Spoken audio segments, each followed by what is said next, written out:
কবরের ভেতর এক মৃত নারী সন্তান জন্ম দিলেন। এই ঘটনাটি মক্কার এক ব্যক্তির। তার স্ত্রী গর্ভবতী ছিলেন যখন তাকে জিহাদে যেতে হয়েছিল।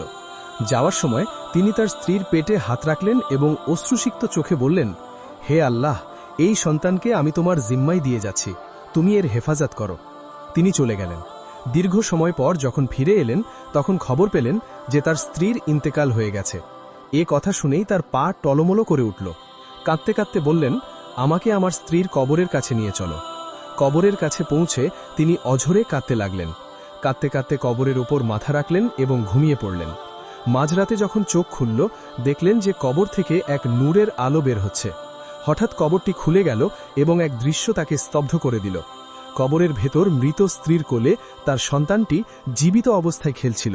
তিনি ফুরন বাচ্চাটিকে তুলে নিলেন। যেই তিনি কবর থেকে বেরিয়ে এলেন, গায়েব থেকে এক আওয়াজ ভেসে এলো,